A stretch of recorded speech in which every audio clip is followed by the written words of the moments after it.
안녕하십니까. 더불어민주당 대변인 이재정입니다. 오전 현안 브리핑 두 가지 내용으로 준비했습니다. 먼저 양승태 전 대법원장 구속영장 심사와 관련된 내용입니다. 오늘 양승태 전 대법원장에 대한 법원의 구속영장 실질심사가 이루어집니다. 양승태 전 대법원장은 사법부에 대한 국민의 신뢰를 송두리째 무너뜨린 사법농단 사태의 최종 책임자입니다. 그럼에도 불구하고 양 전 대법원장은 자신이 마치 피해자인 양 언론 앞에 공개적으로 입장을 밝히고 검찰 조사 과정에 있어서도 혐의를 전면 부인하는 데에만 몰두했습니다. 이를 지켜보는 국민의 눈에 사법신뢰 붕괴는 오늘도 현재 진행형입니다. 검찰 수사 과정에서 밝혀진 양승태 전 대법원장에 대한 범죄 혐의는 40여 가지에 이릅니다. 그 심각성까지 감안하면 보통 사람이라면 이미 구속하고도 남았습니다.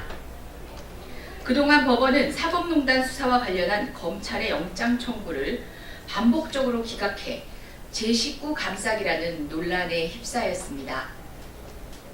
일부 기각 사유는 조롱거리가 되기도 했습니다.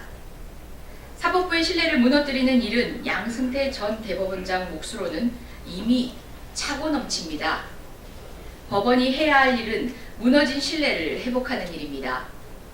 양승태 전 대법원장에 대한 영장 실질심사는 법원의 공정성을 확인하는 바로미터가 될 것입니다. 사법부에 대한 국민의 신뢰를 회복할 마지막 기회입니다. 법과 양심에 따른 엄정한 심사를 기대합니다.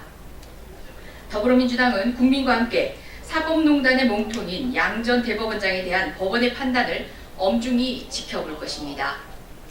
사법농단의 진실과 책임규명을 비롯하여 사법개혁 과제 완수를 위하여 흔들림 없이 나아갈 것입니다.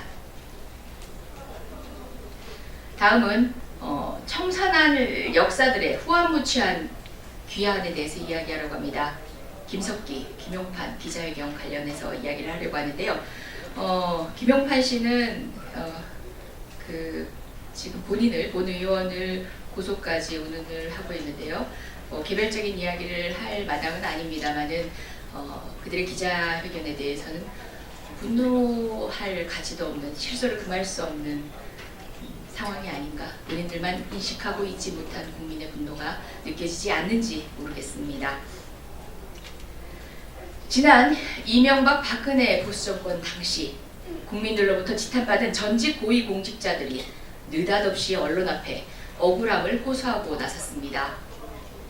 용산 참사 당시 서울지방경찰청장을 진압한, 그리고 그것을 총지휘한 김석기 자유한국당 의원과 국정원 댓글 사건 부실 수사와 그 경찰 댓글 공작 의혹에 연루되었다는 의혹도 받고 있는 김석기 전 서울지방경찰청장이 바로 그들입니다. 이들은 하나같이 본인의 결백을 주장하며 문재인 정부로부터 보복을 당하고 있다는 식의 주장을 하고 있습니다. 심지어 다시 돌아가더라도 같은 선택을 하겠다는 뻔뻔한 작대까지 보였습니다. 100번 양보하여 법적 책임 문제를 차치해보겠습니다. 이들에게서 전직 고위공직자로서 보여야 할 최소한의 반성과 책임감조차 찾아볼 수 없었습니다. 억울함에 호소하기 앞서 국민의 생명이 희생된 사건, 민주주의 원칙이 크게 훼손된 사건에 대해 책임 있는 공직자로서의 최소한의 책임 의식은 있어야 하는 것 아닙니까? 오로지 과대망상이나 다름없는 자기평가와 피해자 코스프레를 일관할 뿐인 이들의 후한무치한 주장에 공감할 국민은 없습니다. 반성 없는 이들의 귀환입니다. 적폐청산 대상의 귀환일 뿐입니다. 이상입니다.